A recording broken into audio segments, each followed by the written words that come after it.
The hope is that when people see themselves reflected in the narrative of a person of color, they grow closer to that. I'm Jared Bowen. Coming up on Open Studio, we meet the village potter. Then indoor live theater is back. It's a little piece of a living planet. While the themes are really heavy and serious and current, it is through a hilarious lens, which feels special and necessary in this moment that we're living in. And artist Sonia Clark introduces us to the flag we should know. My thought was, what would this nation be like if that was the image of the Civil War that had endured?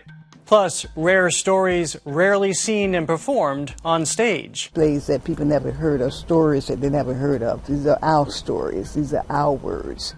It's all now on Open Studio.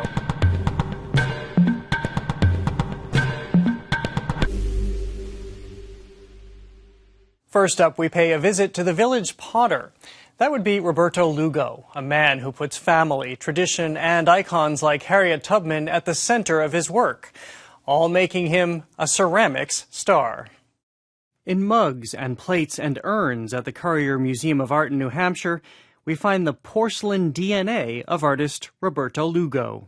In this exhibition, I have images of protests of historical figures like Angela Davis and Black Thought and people that have really inspired me to make me who I am, and I couldn't be that without those people. This show, as the title explains, is the ceramicist bringing us his joy in a career literally shaped around culture, his own roots in graffiti, and his love of family. Here's my mother with her granddaughter teaching her how to make pasteles, which is a Puerto Rican dish.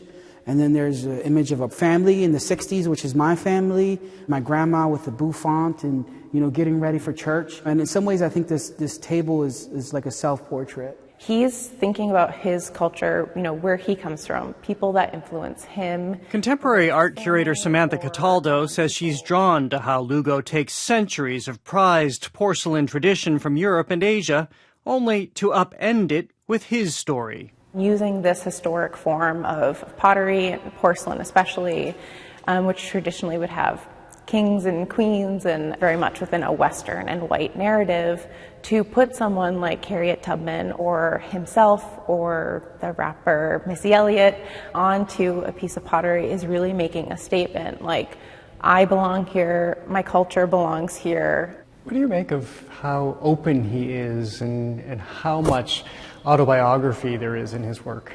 Yeah, Roberto's work is very vulnerable. So was Lugo himself, when as a young art student of Puerto Rican descent, he was bluntly told he didn't fit in. I feel judged exhaustively, and that's one of the things that drove me to make the work I did, because when I was in a class and there's a photograph of me and someone just says, this looks like a Mexican gangster, and it was this moment where, I'm sitting there making pottery and I'm like, no matter what I make, this is how people are going to see me if I'm involved in the work. And so I started making work to counteract that. Which has meant depicting life the way he sees it, including tea time. For Lugo, a very foreign concept. When I took my first pottery class, I never drunk tea from a teapot, and so I see all these students around me making teapots and making teacups, and I'm thinking to myself, how much tea do these people drink, And I didn't understand it. I'm not sure if people realize that, when a person of color that grows where I did, when I'm having tea, there's all these things that come into my mind, and it can't just be about tea because of my experiences, So I'll look at certain shapes and it'll remind me of other things. Like when I look at a spout, I also think of a gun trigger because of the ghetto that I grew up in. The artist's singular vision has landed him in museum collections. He's been awarded the prestigious Rome Prize, and he's collaborated with celebrities and fans like actor Seth Rogen. But Lugo is most mindful of his roots. He can often be found working with his and other communities, giving away work, teaching kids, and working with veterans. And he has a name for it. It's sort of this idea that I'm the village potter. Because Lugo wants to be a connector of people and art. He asked the Currier Museum to place his work atop or alongside its own historic pieces. His urn, featuring Bob Marley, rests on an 18th century table. People can see that, oh, these things can coincide and be beautiful. And that's really the hope, is that when people see themselves reflected in the narrative of a person of color, then they grow closer to that, you know? Much the same way Lugo found himself connected to this painting in the Currier's collection. It's by white folk artist Grandma Moses and reminds him of his parents' upbringing in Puerto Rico. I think there's this sense of displacement I've always felt as a Puerto Rican growing up and always hearing about my parents and, the farm life. These kind of paintings almost transport you there, where you feel like you're comfortable however you are there, working on the farm. And I just love that about these pieces. It's a shared experience for the artist, who's learned it takes a village to be the potter.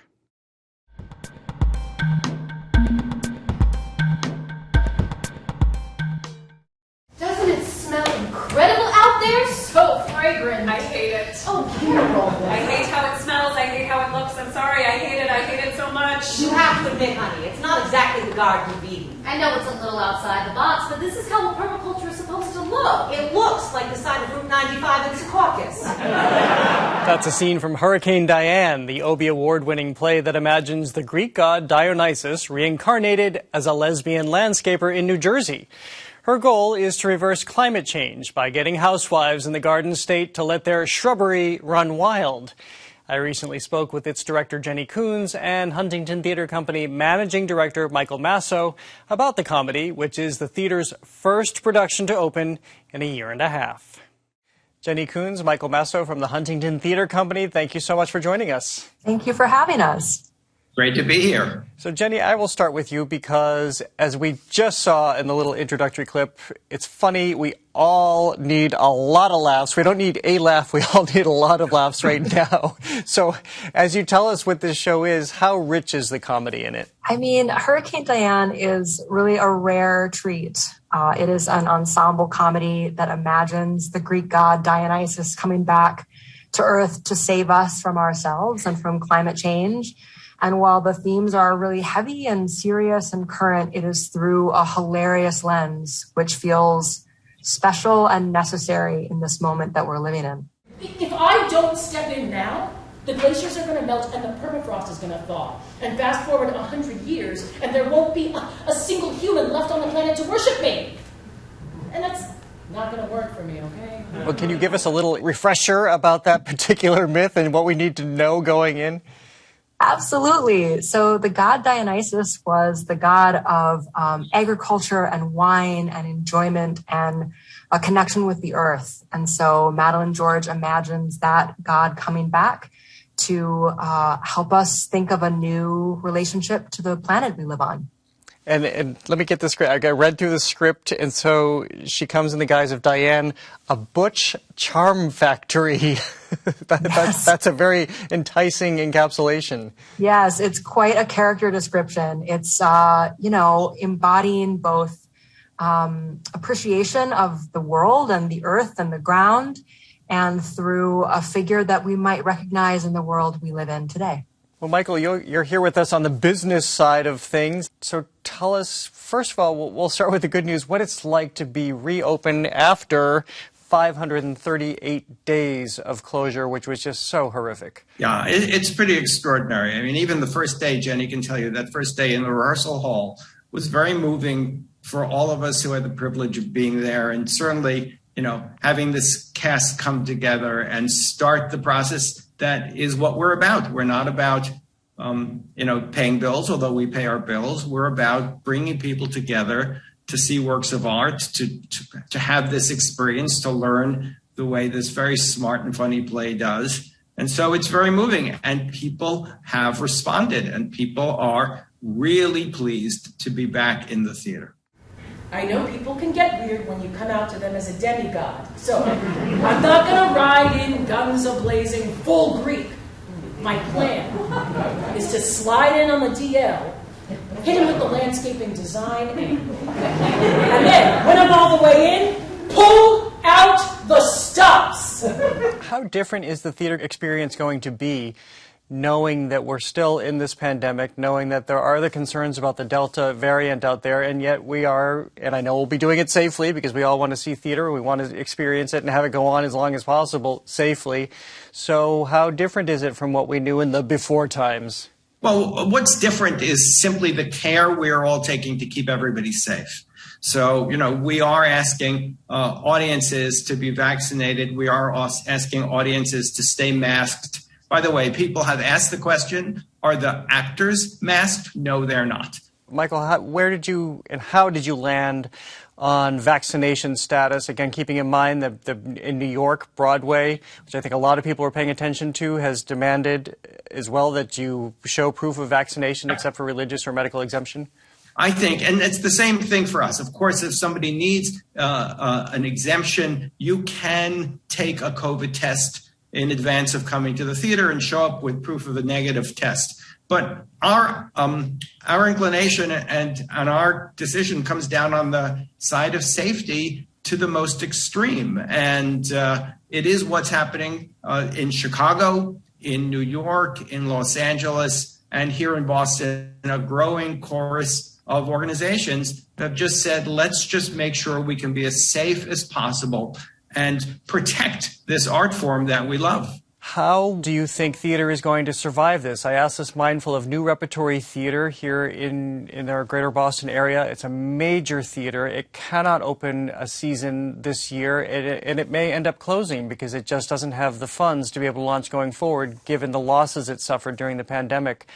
Are we only at the beginning of seeing more stories like that, or do you have a sense that if people have made it through this far, maybe they can still make it through? I have more hope. The response to the pandemic by the federal government has resulted in the greatest coalition of support mechanisms for the American theater and for the performing arts since the Federal Theater Project in the 30s.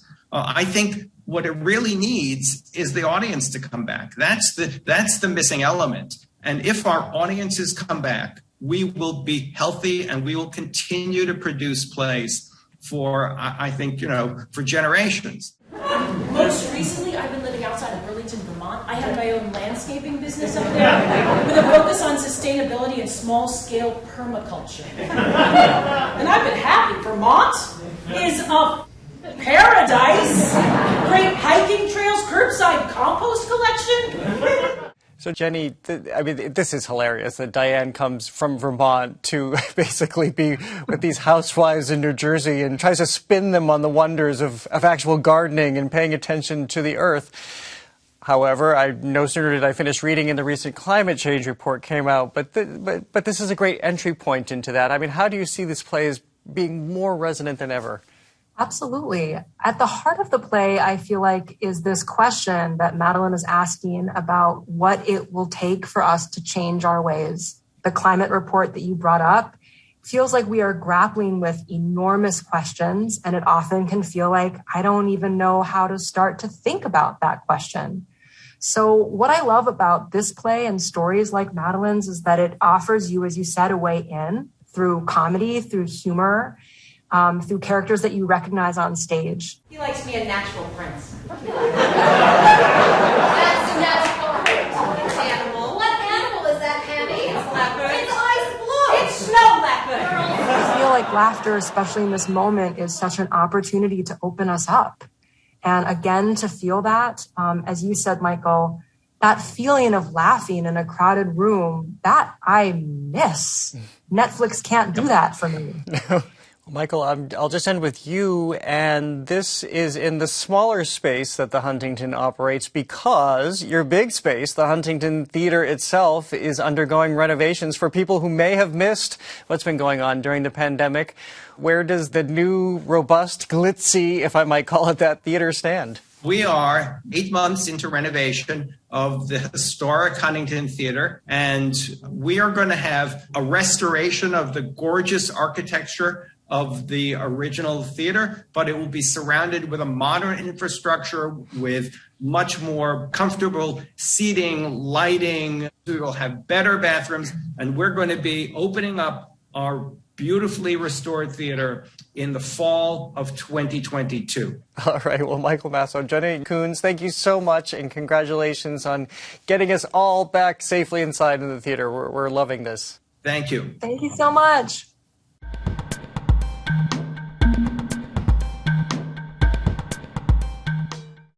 There's more theater to see, and 2 more museums reopen in Arts This Week.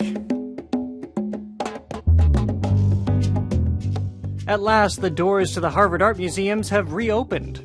Sunday sees States of Play to chart the artistic process and evolution of Rembrandt, Picasso, and other printmakers. The museum is now free on Sundays with reservations. Visit the McMullen Museum of Art Monday to see an exhibition of more than 140 pieces from Cuban modernist painter Mariano Rodriguez. Because of his ties to the Cuban Revolution, many of his works have never been seen before in the U.S. Little Richard recorded his hit song Tutti Frutti 66 years ago, Tuesday, ushering in a combination of R&B, gospel, and boogie-woogie that would eventually be known as rock and roll. Check out Gloucester Stage Company's production of Reparations Wednesday. The play centers on a white book editor who must confront her past when a black writer threatens to reveal a dark secret about her after they spend a night together. Next, we move to the DeCordova Sculpture Park and Museum. That's where you'll find artist Sonia Clark, winner of the museum's prestigious Rappaport Prize, in a deep interrogation of the Confederate battle flag. This is the last weekend to see the show, so we take another look at the story we first brought you in April. Unfurled as a monumental sea of off-white filling much of this gallery space is a Confederate flag of truce, or as the title of this exhibition explains, the flag we should know. I want everyone to know what this flag is, so we can conceive of what truce really means. History has largely forgotten this simple white flag, actually a towel, used by Confederate troops to signal a truce during General Robert E. Lee's surrender in 1865. The original is now housed at the Smithsonian's National Museum of American History. That's where artist and Amherst College professor of art Sonia Clark discovered it during a visit in 2010. And I have to tell you, I was like, how come I've never seen this thing before? And that question is why there is the show that you are in right now. Haunting this show is a flag that's not seen here. The Confederate battle flag that, unlike the truce flag, survived to become a ubiquitous emblem in this country. As Clark documents, it adorns all manner of merchandise, from baby onesies to nipple pasties. My thought was, what would this nation be like if that was the image of the Civil War that had endured? That something was surrendered, but instead we have the Confederate battle flag in our consciousness. Yeah. Deeply so. When Clark and a curatorial team assembled this show in Philadelphia 2 years ago, they sought out red paint to pop in the exhibition's otherwise neutral palette. Because the Confederate flag of truce has these 3 minimal red stripes on it, I said, well, that's the color we'll use. The Benjamin Moore sample they inadvertently selected was Confederate red. That paint chip color, Confederate red, lived between 2 other paint chip colors. One was called raspberry truffle, and the other was called cherry wine. In between these 2 confections is a color that is about insurrection, about enemies of the state, about people who wanted to keep Black and brown people enslaved. Clark has interrogated the legacy of the Confederate battle flag both intellectually and physically. In her piece Reversals, she used a dishcloth featuring the Confederate flag to remove dust covering a section of the Declaration of Independence preamble. And in Unraveling, she collaborated with audience members to literally deconstruct the flag, thread by thread, a metaphor for the glacial pace of dismantling racism. I think when people see the Confederate battle flag being paraded through the U.S. Capitol, Sonia's work offers some tools to process what does that incredibly complicated image mean for us. The DeCordova's Sam Adams oversaw both this installation and the companion show Heavenly Bound. In Constellation, Clark delivers us into a night sky, honoring the guidance it provided enslaved people escaping to freedom on the Underground Railroad. We're thinking about people whose stories were incredible. They're full of bravery and they're inspiring and deeply important to the foundation of the country, but they're not recorded. However, their history may live in the artist's hair. Here, Clark offers a white sky dotted with black stars, created from her own head. If you pluck a hair, in that hair is this genetic code for all the people who have come before you. So your hair is both singular, like it's the hair that I grow, but it's also absolutely collective. Clark is mindful of the we throughout her work. She wants museum patrons to become pollinators, taking her ideas with them as they leave, but not before participating. All the way to the other side, just get a nice push through. Visitors here are invited to help make truce flags on looms in the gallery. And then you'll send it through again. Take it out, let your foot off the lever, bring the beater down, pull it tight, back up, and then the next pedal. It's important that we all participate in this collective work of healing, of racial and social justice. And how does weaving do that? So we do that on a symbolic level by every single visitor who participates will contribute to a collective truce flag. With some deft pedal work, precise shuttling, and maneuvering, the visitor weaves their own self into the show, imperfections and all. Are you mindful that people will leave their interaction with your work or leave a museum exhibition different? Maybe they leave with a question, which actually is more powerful, I think, than an answer, because a question is an invitation to keep thinking. That's actually how the artwork grows and lives beyond me.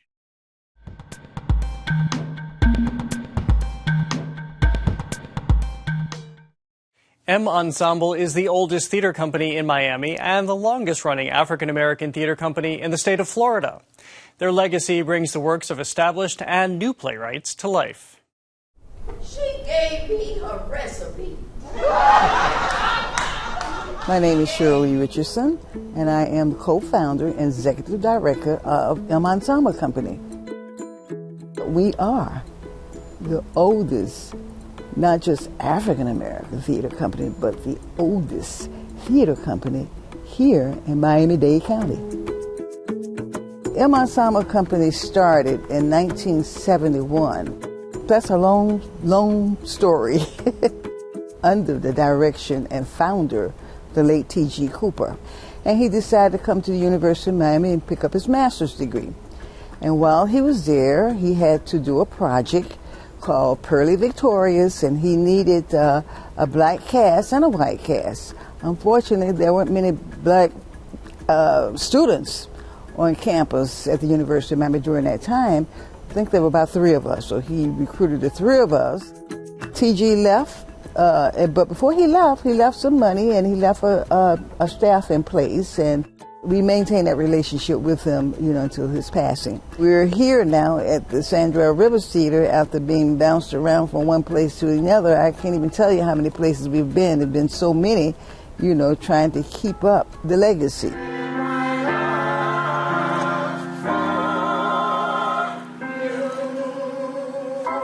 Being in this space, it allows the company to show the audience the technical aspects, because in many places that we've been in, we have not been able to really see it like we really want to see it, When we did Kings of Harlem, we had all these seats were out, and they were conformed into a basketball stadium. The space was set up, to give you that ambiance, being back in that time in this old stadium where the first black basketball team played, and the story behind all of that. But the biggest impact is that the presentations that we bring to the stage is the plays, it's the playwrights, the plays that people never heard of, stories that they never heard of. These are the stories, these are our stories, these are our words. And so that's important. It's a lot of work, but it's the passion that keeps us going. And hopefully when it's time to pass that torch, we will be able to identify those people who has that same kind of passion and willing to make the sacrifices to keep it going. You know, we're 50 years old now. So that is the legacy, and we are an institution.